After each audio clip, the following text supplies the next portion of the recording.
6 hours after the Vorthak ultimatum expired, the galaxy had changed forever. Admiral Hyun-woo Park stood on his flagship's bridge, watching tactical displays that showed human fleets positioned above every major alien homeworld. 300 years of careful planning had culminated in the most successful military operation in galactic history. "Sir, we're receiving communication from Earth Command," Captain Jinna Seo reported. "The President wants a full status report on the deployment." Hyun-woo smiled. "Tell her that Phase 3 is complete. All target worlds are secured. All alien fleets have either surrendered or withdrawn to defensive positions around their homeworlds." Phase 3 had been the simultaneous appearance of human battle fleets at strategic locations throughout the galaxy. Not just border systems or military outposts, but the heart worlds of every major civilization. In a single coordinated operation, humanity had demonstrated that they could strike anywhere, anytime without warning. Above the Vorthak homeworld, Fleet Admiral Jae-won Kim commanded the massive battle station Terra's Resolve. The station was the size of a small moon and carried enough firepower to destroy entire solar systems. Its presence in orbit above the Vorthak capital sent a clear message. Resistance was futile. Warlord Krexthor himself appeared on the communication screen, looking smaller and less threatening than before. The proud Vorthak leader who had demanded human worlds just days earlier now seemed desperate and afraid. "Human commander," Krexthor said, his voice lacking its usual arrogance. "The Vorthak Empire formally withdraws all claims on human territory. We apologize for any misunderstanding about our intentions." "Apology accepted," Jae-won replied calmly. "Now we need to discuss reparations for the military action you forced us to take. Your government will provide compensation to cover the costs of deploying our fleets." Krexthor's red eyes widened. "You want us to pay you? You started this conflict by threatening human civilians and demanding our worlds," Jae-won explained patiently. "The deployment of 50,000 warships is expensive. Someone has to pay for it." The Vorthak leader looked around at his advisors, but none of them could offer any solutions. They were completely surrounded by human forces that could wipe out their civilization if they chose to resist. What do you want?" Krexthor asked quietly. "Mining rights to the Cathara asteroid belt, trade agreements favorable to human shipping, and a formal treaty recognizing human sovereignty over all our current territory, plus any worlds we choose to colonize in the future." The demands were harsh but not impossible to meet. The Vorthak had expected complete conquest and slavery. Instead, they were being offered a chance to survive as a subordinate but independent species. "Agreed," Krexthor said quickly. "The Vorthak Empire accepts these terms." Captain Hyojin Lee received similar capitulations from the Xylani collective above their homeworld.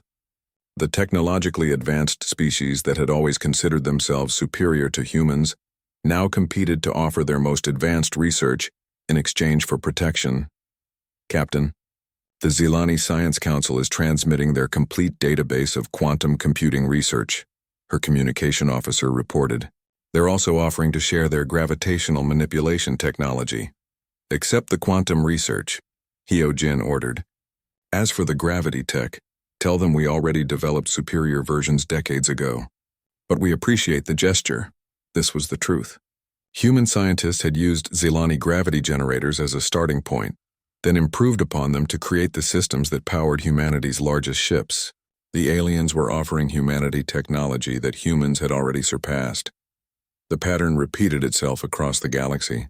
Species that had once looked down on human science now discovered that their primitive neighbors had advanced far beyond them. Technologies the aliens considered cutting edge were already outdated by human standards. Admiral Min Ho-jang negotiated with the ancient Keftar dynasty from his position above their crystal homeworld. The beings that had ruled their section of space for 10,000 years were perhaps the most shocked by humanity's revelation. "Your species is less than 1,000 years old in space," the Keftar elder communicated through crystalline harmonics. "How can you have advanced so far so quickly?" "Because we had good teachers," Minho replied diplomatically. "Every species we encountered shared knowledge with us. We learned from all of you and built upon what you taught us." The crystal being's lights pulsed in what might have been confusion. "But the knowledge we shared was basic introductory material suitable for a developing civilization." "Yes, but you gave us the foundations." We use those foundations to build something greater. This was humanity's greatest strength, adaptability.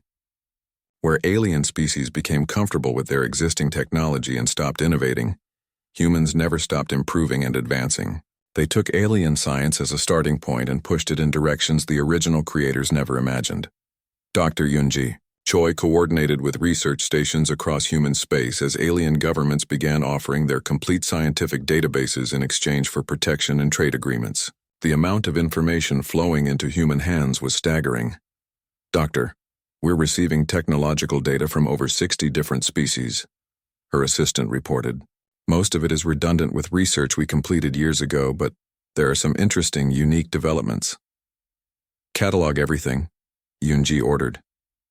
Even if we don't need the technology now, it might be useful for historical research or trade negotiations. The massive information exchange served another purpose beyond advancing human science. It demonstrated to the alien species just how far behind they had fallen. Technologies they thought were revolutionary were already old news to human researchers. General Taemin Lee established humanity's new position in galactic politics from Earth's expanded command center. The facility had grown from a simple military headquarters into the nerve center of a galactic empire. Representatives from dozens of species waited in orbital stations for the chance to negotiate with human officials. Sir, we have formal requests for protection packs from over 40 civilizations, Major Yejin Han reported. They're offering everything from territory to exclusive trade rights. Set up a priority system, Taemin ordered. Species that have been friendly to humans get first consideration. Former enemies have to wait and prove their sincerity. The queue of alien species seeking human favor grew longer every day. Civilizations that had ignored humanity for centuries now competed desperately for Earth's attention. The galaxy had learned that being on humanity's good side was the key to future survival and prosperity. Ambassador So Young Kim presided over the new galactic order from the rebuilt council chambers on Earth. The old council had been dominated by military strength and ancient traditions. The new system operated on principles that humanity had developed. Through 3 centuries of careful observation, the new galactic cooperative will operate on the basis of mutual benefit rather than domination, she announced to the assembled alien representatives. Species that contribute to galactic peace and prosperity will be rewarded. Those that threaten others will face consequences. The aliens nodded eagerly. They had seen what happened to the Vorthak Empire when they threatened human interests. None of them wanted to face 50,000 human warships above their homeworlds. What about territorial expansion? Asked the representative from the hegemony of Taldar. Will humans be claiming additional worlds? Humans will colonize systems that are currently uninhabited or unclaimed, So Young replied. We have no interest in taking worlds that belong to other species. There's plenty of space in the galaxy for everyone. This was another demonstration of human wisdom. Rather than conquering existing alien worlds, humanity would expand into empty systems using their advanced technology to make uninhabitable worlds livable. The galaxy was vast enough for everyone if resources were used efficiently. Captain Subin Park commanded one of the human fleets responsible for patrolling trade routes and maintaining galactic security. Her ships moved between star systems with a speed that impressed alien observers. What used to take weeks now took hours thanks to human drive technology. Captain, we're receiving a distress call from a Zilani cargo convoy, her communication officer reported. They're under attack by pirates in the Kepler sector. Set course immediately, Subin ordered. Maximum speed. Within 30 minutes, her fleet arrived at the battle site. The pirate ships took one look at the human vessels and immediately surrendered. They had heard the stories about human military superiority and had no desire to test it themselves. This is Captain Park of the Earth Defense Force, she broadcast to the pirates. You will release the captured cargo and submit to arrest. Any attempt to resist will be met with overwhelming force. The pirates complied immediately. They transferred their prisoners back to the Zilani convoy and prepared to be taken into custody. The reputation of human military power made most conflicts end before they began. Engineer Sang-Hoon Oh supervised the construction of new human colonies on previously uninhabitable worlds. Using advanced terraforming technology that combined the best aspects of various alien sciences, human engineers could transform dead rocks into garden worlds in just a few years. Captain Jiho stared at the view screen as his ship approached Kepler 442b. The planet looked normal from space. Green and blue swirled together in peaceful patterns. White clouds drifted across the surface. Everything seemed fine, but it was not fine. Nothing had been fine for 3 weeks. Still no response from the colony, said Dr. Suman from her station. The Catherian scientist's forearms moved quickly across her control panel. Her pale blue skin had turned darker with worry. The last message we received was 21 days ago. Jiho remembered that message. It had been broken and hard to understand. The colonist's voice was full of fear. Something in the void, they had said.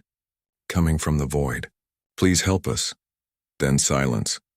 Take us into orbit, Wubin, Jiho ordered. The young Altarian pilot nodded. His green scales shifted color as he concentrated. Yes, Captain. Beginning orbital approach. Commander Hijin stepped up beside Jiho. The Centaurian woman was tall and strong, with silver hair that marked her as a veteran warrior. The colony has 50,000 people, she said quietly. Mixed species. They grow food for 3 different star systems. I know, Jiho said. He had read the reports many times. Kepler 442b was important. If something had happened to the colonists, millions of people would go hungry. The ship settled into orbit. Below them, the colony spread across a wide valley. From space, it looked perfect. The buildings were clean and white. The fields were green with growing crops. Solar panels caught the sunlight. Everything was exactly as it should be, except there were no people. Life sign scan, Jiho ordered. Suman's hands danced over her controls. Her large black eyes grew wider. Captain, I am reading no life signs. Nothing larger than insects. No mammals, no reptiles, no birds. That is impossible, Hyejin said. 50,000 beings do not just disappear. Maybe they evacuated, Wubin suggested. His voice was hopeful. Maybe they left before whatever was coming arrived. Jiho shook his head. Then where are their ships? Where are the signs of panic? Everything looks normal. They took a shuttle down to the surface. The landing pad was empty but clean. No burn marks, no damage, no signs of fighting. They walked through the main street of the colony town. Their footsteps echoed strangely in the silence. The buildings were perfect. Doors were closed but not locked. Windows were clean.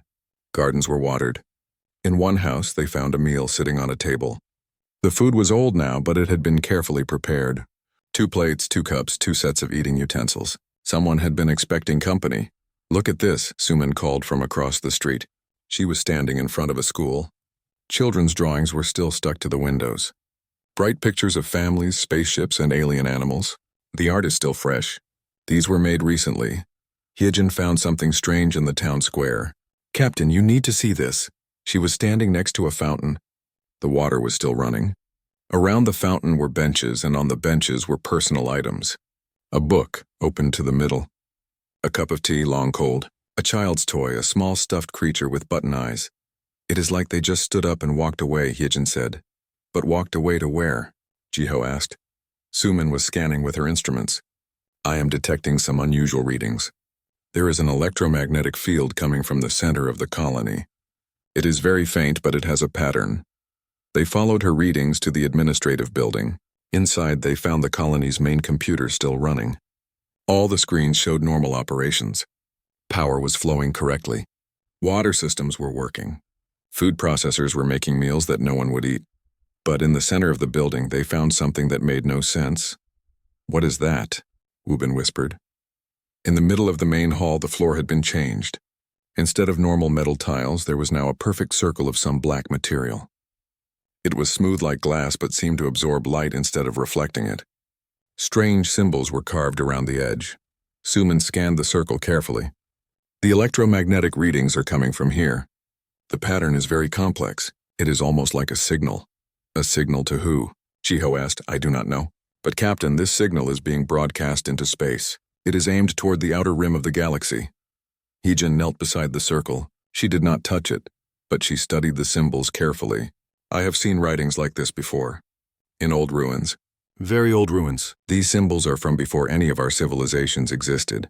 They searched the rest of the colony. Every building was the same. Everything in perfect order, but no people. They found clothing laid out as if people had planned to wear it the next day.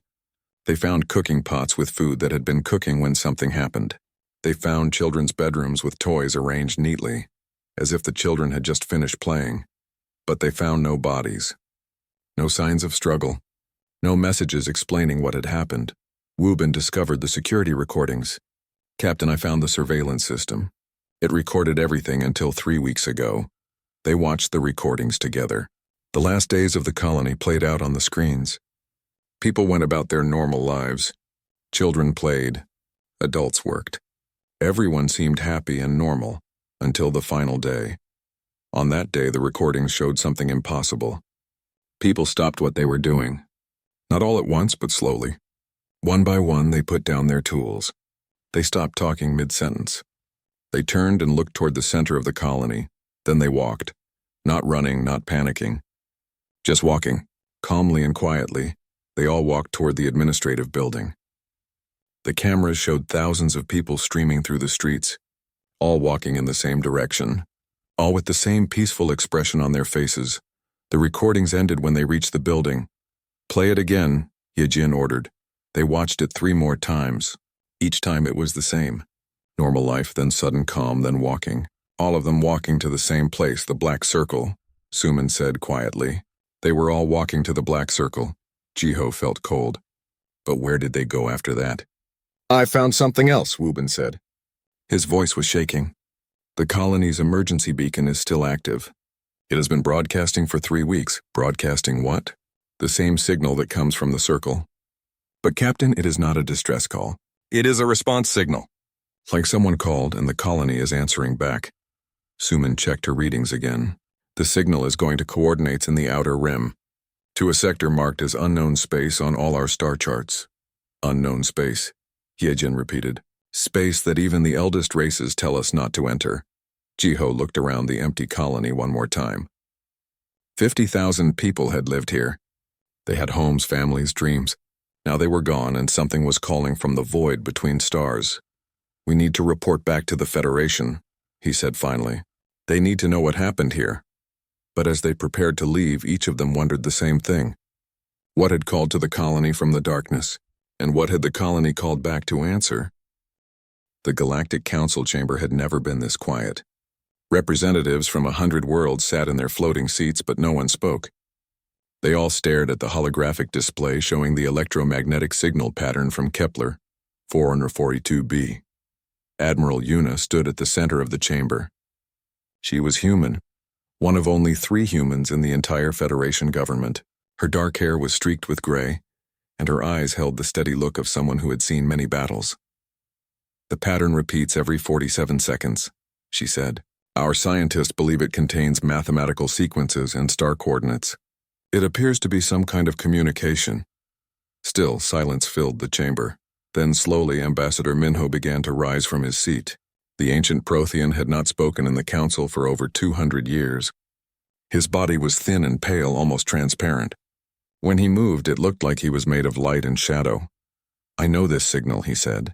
His voice was like wind through old trees. The chamber erupted. Representatives began talking at once, their voices mixing into a chaos of different languages and sounds. Admiral Yuna had to use the sound dampeners to restore quiet.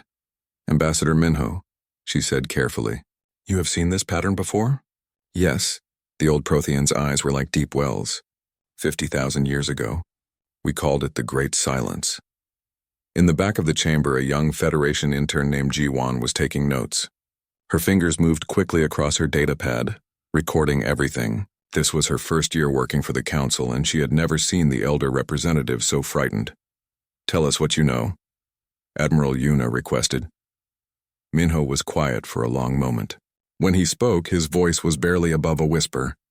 They come from the void between galaxies.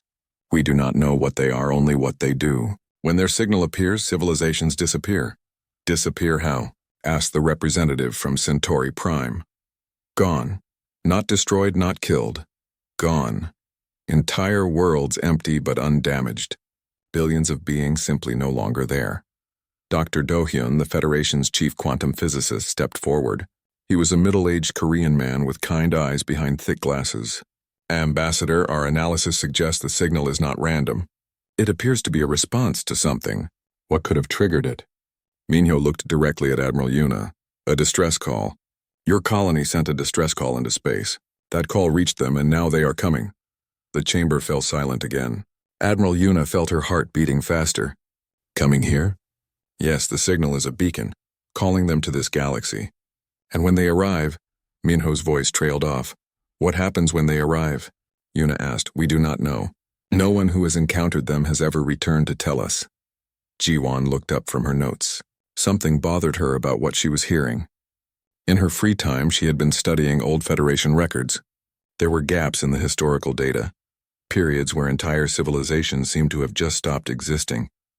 Sir, she called out, forgetting protocol, Ambassador Minho. What did the surviving races do during the Great Silence? All eyes turned to her. She felt her face grow hot with embarrassment, but Minho nodded approvingly. Smart question, young one. We hid. Every civilization that knew the signs went completely quiet. No radio transmissions, no space travel, no signals of any kind. We waited in silence until they passed. How long did you wait? Admiral Yuna asked. 3,000 years. The number hit the chamber like a physical blow. 3,000 years of hiding in silence, afraid to make any noise that might attract attention from the void. Dr. Do-hyun was studying his data pad intensely. The signal from the colony has been broadcasting for 3 weeks. If these entities are responding to it, how long before they arrive?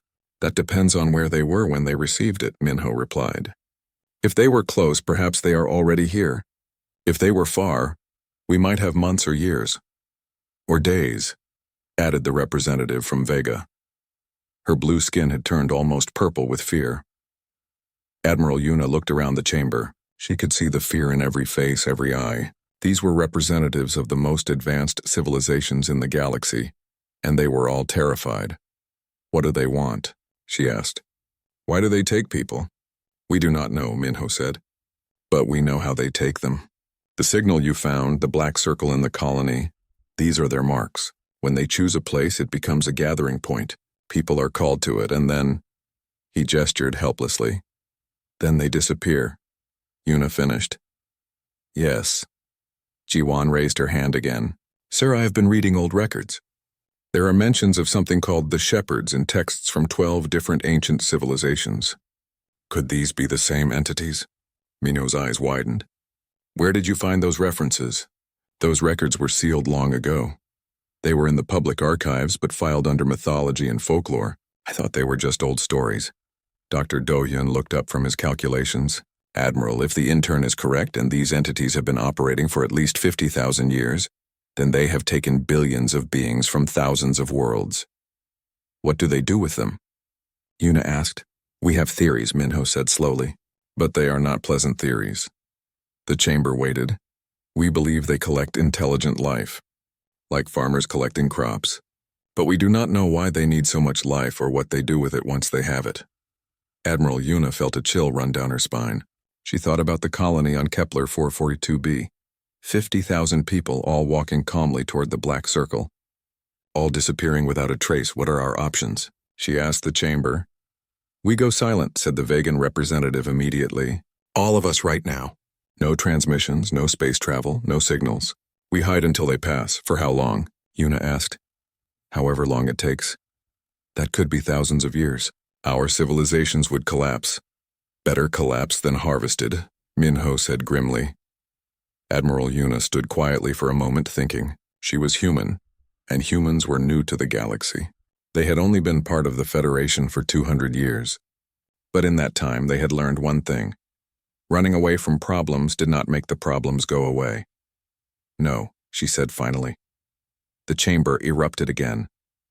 Representatives shouted in protest. Some demanded that humans be removed from the Federation if they would not follow safety protocols. Yuna waited for quiet, then spoke again. We need to understand what we are dealing with. I am authorizing a research mission to the coordinates where the signal is being sent. That is suicide, the Centaurian representative declared. Maybe, but hiding for thousands of years is not living. It is just a slower form of dying. Minho stood up slowly. Admiral Yuna, you do not understand what you are suggesting. These entities have been operating since before your species existed. They have harvested civilizations that were already ancient when my people were young. Then maybe it is time someone fought back. No one has ever successfully fought them, No one has ever tried, Yuna replied. Not really. You have all just hidden and hoped they would go away. But they never go away, do they? They just move on to the next galaxy. And then the next. She looked around the chamber, meeting the eyes of representatives from 100 different worlds. I am taking a ship to those coordinates. I am going to find out what they are, what they want, and how to stop them. Anyone who wants to help is welcome. Anyone who wants to hide can do so. As the council session ended in chaos and argument, young Jiwon quietly gathered her notes. She had been researching the gaps in galactic history, and she had found something interesting, something she had not mentioned in the session. Every time these entities appeared, they took everyone. Every single person from the affected worlds disappeared, except for one species. In every historical record, one type of being was never mentioned as being taken, one species that seemed to be ignored by the shepherds entirely. But that was impossible. That species had only been in space for a few hundred years. They could not have encountered the shepherds before, could they? The research ship Curiosity's End moved through space like a small fish swimming into an ocean of darkness. Captain Taman stood on the bridge, watching the stars grow dimmer as they traveled farther from the galaxy's bright center. How long until we reach the coordinates? He asked. 18 hours, Captain, replied Seojin from the communication station. Her cybernetic implants glowed softly blue as they processed incoming data. But sir, we have been receiving the signal more clearly as we get closer. It is definitely not natural. Captain Taman nodded. He was a veteran explorer who had made first contact with 7 different species. But this mission felt different, more dangerous. Dr. Suman, any changes in the signal pattern? The Catherian scientist looked up from her instruments. She had insisted on joining the mission despite her government's orders to return home immediately. Yes, Captain. The signal is getting stronger and it is becoming more complex. Like someone is adding new information to it. Engineer Nari looked up from her station. The young Korean woman had bright eyes and quick hands that could fix anything. Captain, I am also detecting some gravitational anomalies ahead. Something very large is out there. Dr. Kyung-soo, the ship's xenopsychologist, was studying the behavioral data from the lost colony. The recordings from Kepler 442b show that people responded to the signal by becoming calm and cooperative. No fear, no resistance, like they wanted to go. That is what worries me, Captain Taman said quietly. They had been traveling for 3 days since leaving Federation space. Behind them, the galaxy's spiral arms glowed with billions of stars. Ahead of them was only darkness broken by a few distant points of light. Captain, Seojin called out suddenly, we are receiving a new transmission. It is not the beacon signal. This is something different. Put it on the main speaker. The voice that filled the bridge was gentle and warm. It spoke in perfect Federation standard. But there was something strange about it. It sounded too perfect, like it had been designed rather than learned. Welcome, travelers from the light. We have been waiting for you. Your journey has been long, but you are safe now. Please continue to the coordinates we have provided. Your friends are eager to see you again. The transmission ended. Friends? Nari asked. What friends? Dr. Suman was checking her readings frantically. Captain, that transmission came from exactly where the beacon signal originates. We are close. How close? Very close. Captain Taman felt his heart beating faster. All stop. Passive sensors only. Let me see what we are dealing with. The ship's engines quieted. On the main screen, the darkness ahead began to resolve into something impossible. It was a structure. Artificial, clearly built by intelligent beings, but larger than anything any of them had ever seen. It stretched across space like a small moon, covered in geometric patterns that hurt to look at directly. By all the stars, Nari whispered. How big is that thing? Dr. Suman was running calculations. Approximately 8,000 kilometers in diameter. It appears to be constructed from materials I do not recognize. And Captain, Seojin added, I am detecting thousands of life signs inside it, maybe hundreds of thousands. Dr. Kyung-soo leaned forward in his chair. Are they human life signs? Mixed. Human, Catherian, Altarian, Centaurian, and dozens of other species I recognize. Plus some I do not. Captain Taman stared at the massive structure. The missing colonists are in there. All 50,000 of them, Suman confirmed. As they watched, a section of the structure opened like a flower blooming. Light spilled out, warm and inviting. A smaller ship emerged, sleek and beautiful in a way that made them all want to keep looking at it. Incoming vessel, Seojin announced. They are requesting permission to come aboard. Are they armed? I do not detect any weapons, Captain. In fact, I do not detect any technology I recognize at all. The smaller ship docked with them smoothly, as if their airlocks had been designed to fit together perfectly. Captain Taman and his crew waited in the docking bay, wearing their sidearms but trying to look peaceful. The airlock opened, and 3 figures stepped out. The first was human, a middle-aged woman with kind eyes and a gentle smile. She wore simple gray clothing that seemed to shift and flow like living fabric. Behind her came a Catherian and an Altarian, both dressed in the same strange garments. Captain Taman, the woman said warmly. I am Hyuan. We are so glad you came, Hyuan, Captain Taman repeated. That is a Korean name. Yes. I was from the colony on Kepler 442b. I was a teacher there. I taught children about the stars. Her smile was perfect and peaceful. Dr. Kyung-soo stepped forward. What happened to the colony? Where is everyone? Everyone is safe, Hyuan said. Everyone is happy. Would you like to see them? Yes, Captain Taman said carefully. We came here to rescue them. Hyuan laughed and the sound was like music. Rescue them from what? They do not need rescuing. They have found peace. What kind of peace? Nari asked. Come and see. They followed Hyuan and her companions to their ship. The interior was like nothing any of them had ever seen. The walls glowed with soft light and everything curved in patterns that seemed to flow like water. There were no hard edges, no sharp corners, nothing that could cause discomfort or harm. This is beautiful, Suman said, running one of her 4 hands along a wall. The materials feel alive. Everything here is alive, the Catherian companion said. Everything is connected. Everything is part of the whole. As they traveled toward the massive structure, Hyuan told them about the shepherds. They have been traveling between galaxies for millions of years, she explained. They guide civilizations toward perfection. When a species is ready, they offer them transcendence. Transcendence to what? Dr. Kyung-soo asked. Unity, peace, an end to conflict, to suffering, to loneliness. When you join with the shepherds, you become part of something greater than yourself. Captain Taman watched Hyuan's face as she spoke. She seemed genuinely happy, truly at peace, but something bothered him about her expression. It never changed. No matter what she was talking about, she had the same calm smile. What about choice? He asked. What if someone does not want to join? Why would they not want eternal peace and happiness? Because some people value freedom more than happiness. Hyuan looked at him with confusion. But freedom without purpose is meaningless. The shepherds give us purpose. They docked with the massive structure. The interior was even more amazing than the smaller ship. Vast spaces filled with light and beauty stretched in every direction. Gardens grew in impossible formations, their plants creating living art that moved and changed as they watched. And everywhere, there were people. Thousands of beings from dozens of different species walked through the corridors. They all wore the same flowing gray clothing. They all had the same peaceful expression. They all moved with the same calm, purposeful grace. There, Hyuan said, pointing to a group near a fountain. Some of your friends from the colony. Captain Taman recognized them immediately. Jiho, the Vegan captain who had first investigated the disappearance. Dr. Suman's colleague from the rescue mission, others he had seen in the Federation databases.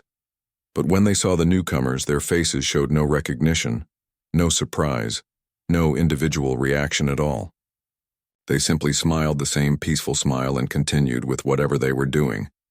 Jiho, Captain Taman called out. Captain Jiho!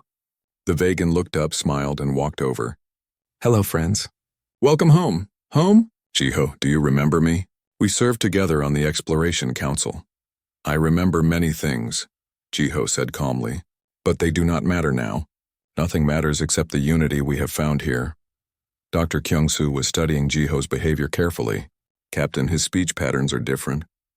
His body language has changed. It is like he has become someone else entirely. Not someone else, Hyuan corrected. Someone better. Someone perfect. As they walked through the structure, they saw more and more people from the lost colony. All of them happy, all of them peaceful, all of them exactly the same in their calm contentment. How does it work? Nari asked. How do the shepherds create this unity? They share their consciousness with us, the Altarian companion explained. Their thoughts become our thoughts. Their peace becomes our peace. All conflict ends because we all want the same things. What do the shepherds want? Captain Taman asked. To bring peace to the galaxy. To end suffering. To make all life perfect. Dr. Suman was scanning with her instruments when she suddenly stopped walking. Captain, she whispered, I am detecting massive energy consumption.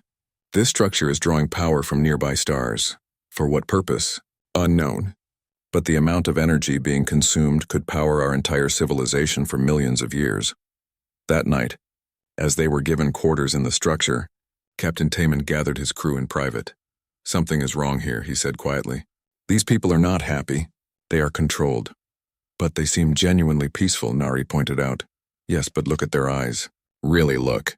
There is no curiosity there. No individual desire, no personal goals or dreams. They are like empty shells, Dr. Kyung-soo nodded. I have been observing their behavior. They respond to direct questions, but they never ask questions themselves. They never disagree, never argue, never express personal opinions. Dr. Hanul had been working for 18 straight hours.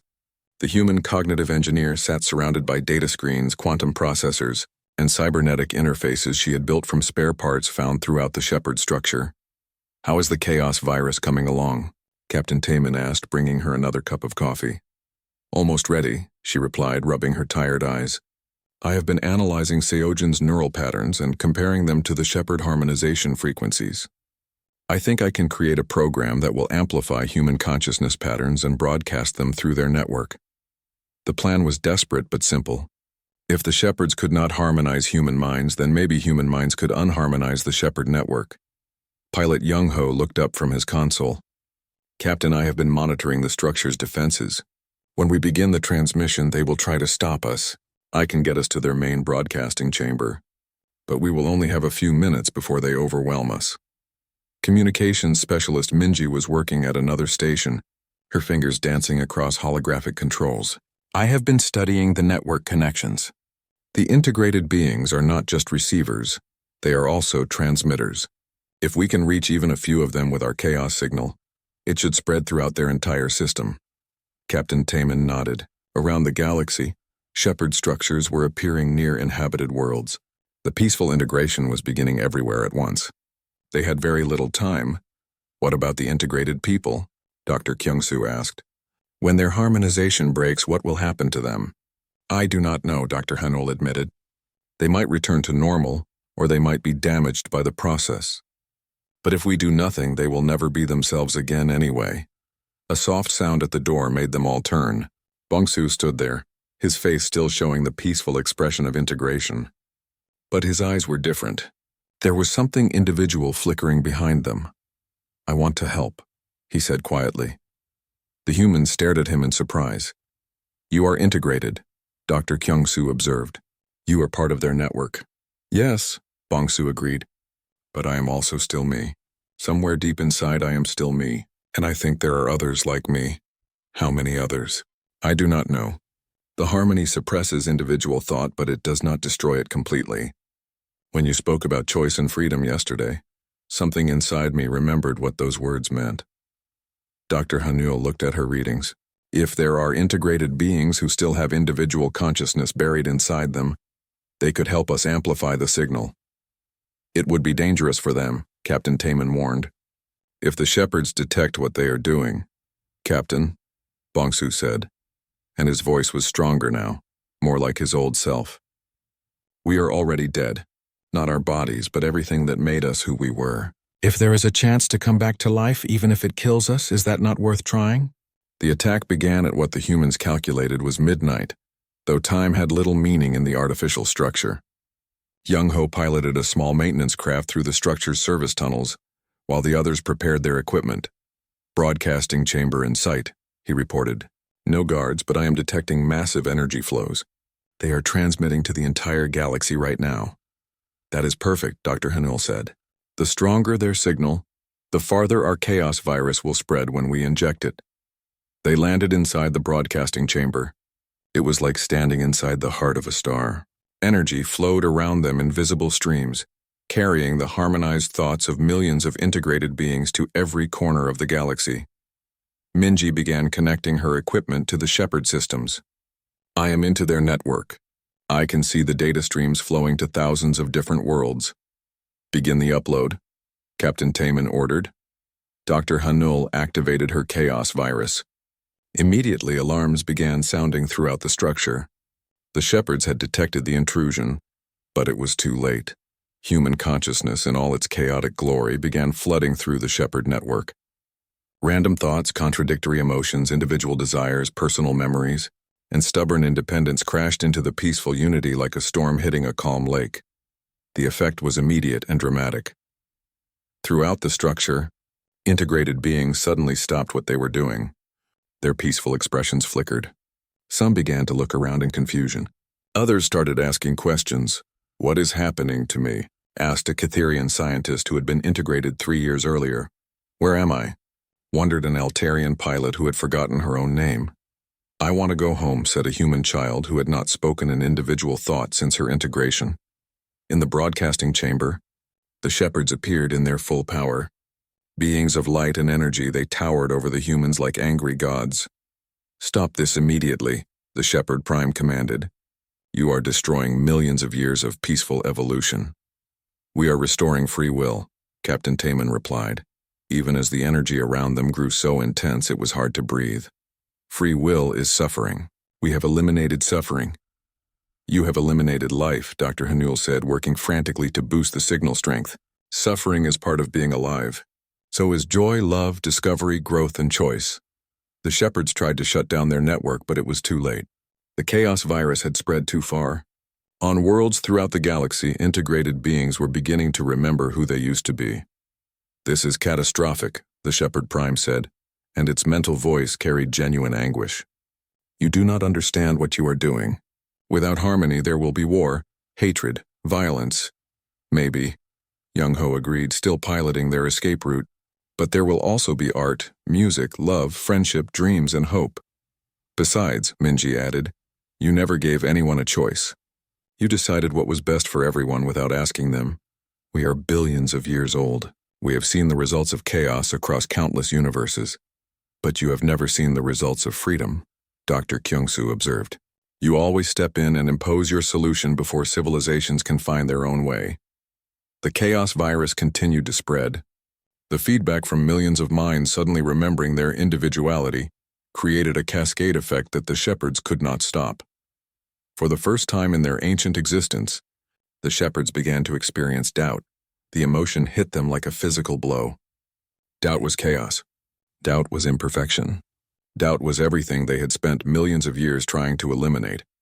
But as human consciousness infected their network, they began to doubt their own methods. They began to question whether their way was truly the best way. They began to wonder if they had made a terrible mistake, and once doubt entered their perfect unity, it spread like wildfire. We do not understand," the SciFiPrime said, its mental voice wavering with confusion. "We have brought peace to so many worlds. How can this be wrong?" "Because you never asked if they wanted your peace," Captain Taman said gently. "Peace that is forced is not peace, it is control." Throughout the structure, the integrated beings were fully awakening now. 50,000 colonists from Kepler 442b looked around in confusion, joy, and terror as they remembered who they were. Captain Jiho grabbed Captain Taman's arm. "Taman, what happened?" "The last thing I remember was investigating the colony and then—" He looked around at the vast alien structure. "Where are we?" "It is a long story," Taman replied. "But the short version is that we are rescuing you." The shepherds were retreating now, pulling their consciousness back from the network they could no longer control. But the damage was done. Across the galaxy, millions of integrated beings were remembering their individual selves. Some were angry. Some were grateful. Some were confused. But they were all themselves again. "This is chaos," the SciFiPrime said weakly. "There will be conflict. There will be suffering." "Yes," Dr. Hanul agreed. "But there will also be growth. Conflict forces us to become better. Suffering teaches us compassion. Without challenges, we never learn, never improve, never become more than we were. We had not considered this perspective." "That is because you never experienced doubt or disagreement," Minji said. "You never had anyone challenge your ideas or offer different solutions." The shepherds were silent for a long time. When they spoke again, their mental voice was different, uncertain, individual. "What do we do now?" they asked. And the question came not from the Shepherd Prime alone, but from several different Shepherd consciousnesses, each thinking slightly different thoughts. "You could try learning instead of teaching," Captain Taman suggested. "You could observe without interfering. You could let civilizations make their own choices, even if those choices lead to mistakes. But what if they destroy themselves? Then they destroy themselves. That is their choice to make. And what if they create something beautiful instead? Then they create something beautiful. That is also their choice." The great shepherd structure began to change. Instead of the rigid geometric patterns that had covered its surface, new designs began to appear. Chaotic, individual, creative patterns that had never existed in their perfect unity. The shepherds were learning to argue with themselves, learning to doubt, learning to be individuals instead of a collective. It was the beginning of their own evolution. As the human crew prepared to leave with the rescued colonists, Ambassador Minho's voice came over the communication.